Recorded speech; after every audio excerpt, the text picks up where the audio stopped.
Hello and welcome. My name is Shasta Roberts, and this is my book club where I read you a chapter of my book, Stronger Than Your Excuses.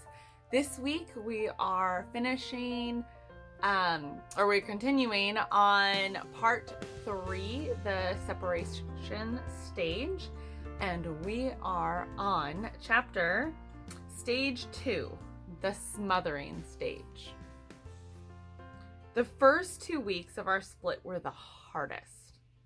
I knew they were going to be and had mentally prepared for it.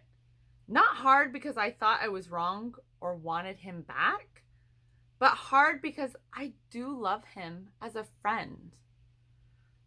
I just am not in love with him to be married to him.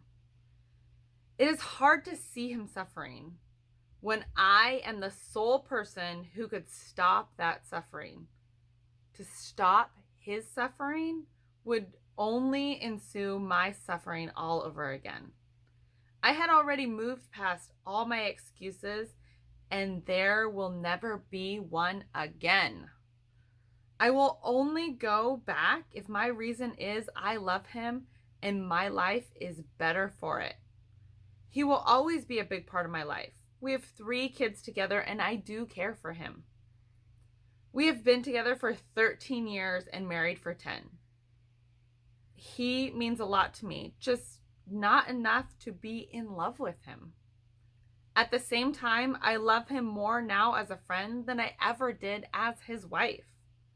Having to be intimate with someone you are not in love with puts a big weight on your emotions. Once that weight was lifted, I was able to open up to a friendship we never had in the beginning. Maybe we did start with a better friendship. I cannot remember, since it has been so long since we even had a friendship. We'd been married for 10 years, but hadn't been friends for those 10 years. Friends are supposed to want to spend time together. They talk to each other, share secrets with each other. They are there to watch each other's backs and stick up for them when needed.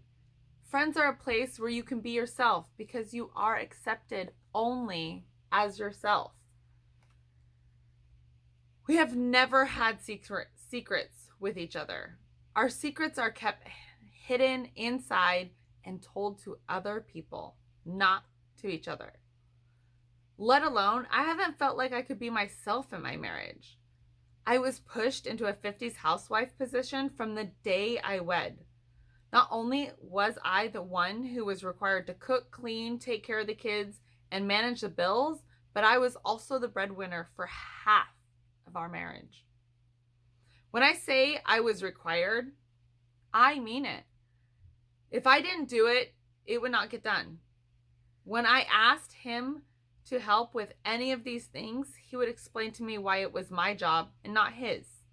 His excuse every time was I had an easier job than him and he deserved to have me time. There was always some excuse as to why he did not have to step up and take responsibility. So yes, I was told it was my job over and over again for years. I don't mind taking on my share of life, and I don't mind having to manage what I might decide on my own to add to it. I did decide most of our life and what happened in it on my own, hence why he put the responsibility on me. This was the case because he refused to join in our life and chose to sit on the sidelines. On the sidelines, he didn't have to be anything more than he wanted. On the sidelines, he could watch others make mistakes and fail and know that he didn't fail because he never tried. At the end of the day, I don't want someone who is just going to watch life from the sidelines. I want someone in the ring with me. I want someone to be by my side, living life with me. Yes, no marriage is perfect, and every marriage has its ups and downs. But at the end of the day, I felt trapped instead of in love. After years of trying to prove myself to him and persuade him to join teams, he wouldn't. Little did I know, everything has come crashing down Little did I know everything has to come crashing down before it can be built back up. Although we had built a life together, we never built a foundation to sustain it. Our marriage was broken down the night I asked for a divorce. There was no foundation, so it was like starting from scratch. Except when you start from scratch, you haven't been married for 10 years with a house and kids. I gave up on trying to build a new foundation when I called it quits. This was when he decided he wanted to try. Not only try to save our marriage, but try to build a new one. He knew not only was life going to change, but he actually had to decide to change with it. This was where his own self-discovery journey started.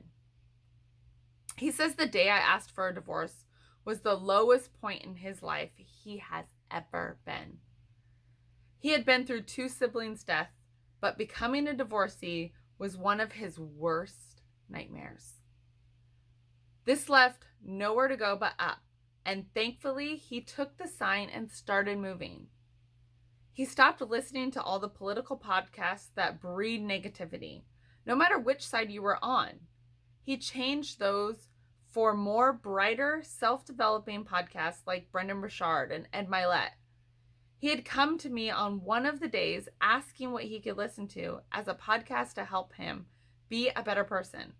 I pointed him in the way of Ed and Brendan. He also started to work out.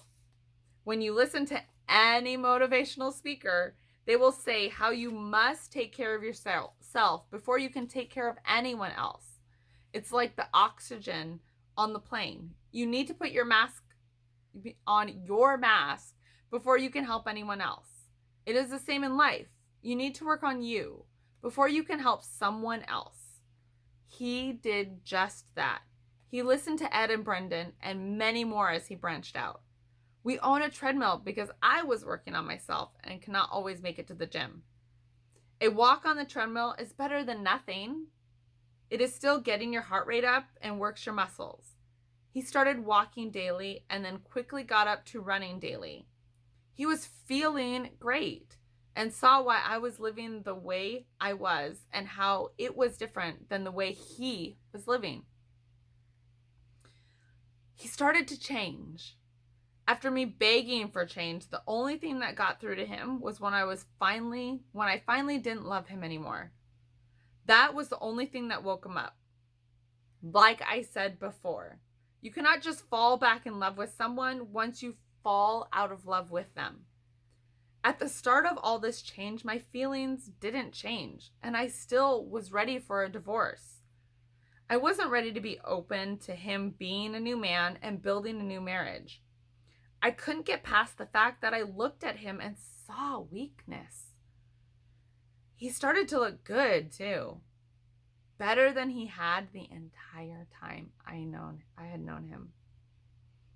I had never seen him that skinny nor with a 6-pack.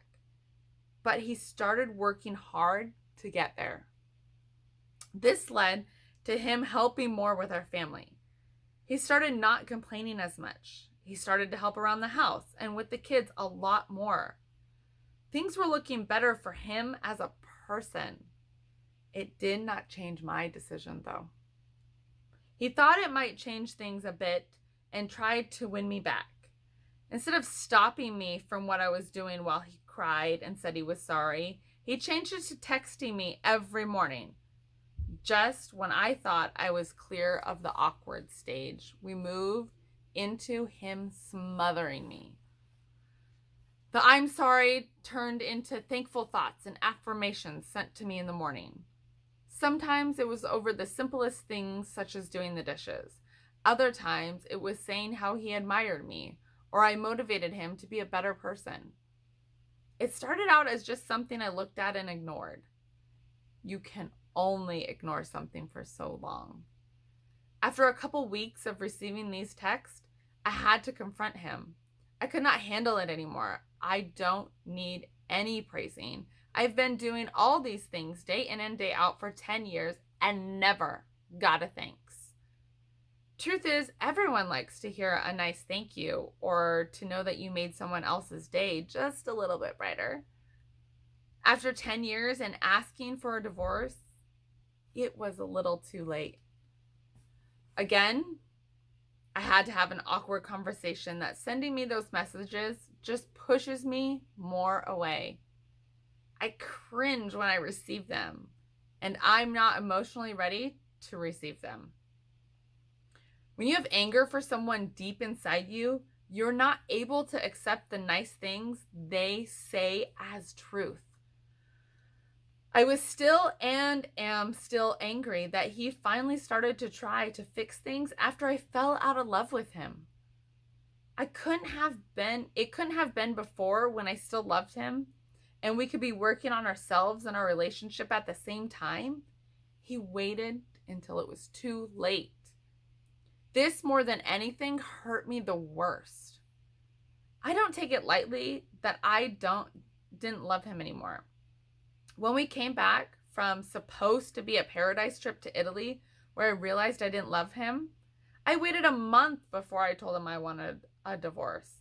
I made sure that my feelings were not just because I was angry about how he had been acting. No, I made sure that what I was going to say was real. It was what deep down I had felt. I didn't know it quite then, but now I know I have felt this way for a long time and just kept sticking it out. When the morning messages stopped, it was a relief. I didn't have this loom in the morning. I would dread a text coming in from him. I just need to talk to him about our life and kids, and he's making this all uncomfortable with these messages. I thought it would end here, but it quickly just turned from texting me to replying to my Insta stories or commenting on my Facebook posts. It turned from something I just had to see to making these statements in front of the world. Changing to comments on social media was worse than texting me. Now he was making my social media a complete and utter lie. It started with commenting on my Insta stories. Again, we had to have a conversation about I am the only one who sees these comments. Those comments are the same things as texting me. When that failed for him, he started praising me on Facebook. There seemed to be no end to him trying to get through to me how much he appreciated me. Again, it is a little too late. It isn't sweet comments anymore. These are annoying comments that push me farther away. My first thought in my mind was, this is fake. None of this happened when we were together. Now that we are not together, it seems fake. This never happened when I still loved him. He didn't wake up to how defective our marriage really was until now. I know that our marriage is not all his fault. It takes two of us. We never went to counseling since each time I asked, his excuse was no, we didn't have the money. I did suggest books and try to go on dates and talk about life more than just shop talk, but it was all shut down tight until the day I was done. I tried with everything I had in me. Now I know there are other things I could have tried, but I didn't know completely where to turn. There are so many ways out there to mend a marriage, and I started at one and just tried to move down the list as each one didn't fully work.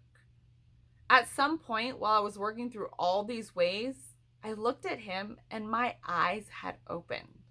My thoughts and mind had cleared. I cannot keep trying to save something that I don't have my heart in anymore. I don't have any butterflies or little heart flutters when I'm around him.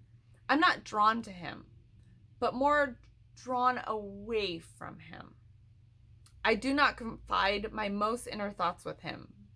It's because I don't love him. I didn't realize this when I started down this path. All I wanted to be was happy, and I didn't know that it would never happen with him. I thought if we could fix us, then I might feel elated, but there was no fixing our love. You cannot make someone love another. Your heart is a fickle thing. It wants what it wants. There's usually no complete reason in our decisions to love. It is a feeling and it is completely unexplainable. That feeling had not been there for a long time. My attempt to make us better just made my mind clear to something that had already been there. His attempts to pursue me and give me praise just pushed me away even more. I became smothered by him. My attempts to ask for space seemed to not matter. He would stop one thing to start another. I felt like my life was being stopped by my own husband. Everything I would say or post on social media was being followed by him. He wanted me to know he was there. If this was dating, it would feel more like stalkerish. He wasn't trying to be a stalkerish or scary because I never feared him. He would never physically hurt me. He is just good at emotionally hurting me. I am not the hurting girl who wants to crawl back and be loved. I love myself fully, and I don't need anyone else to love me. Okay, I need my kids to love me, and we are hardwired for human connection. I don't need someone to fill my cup.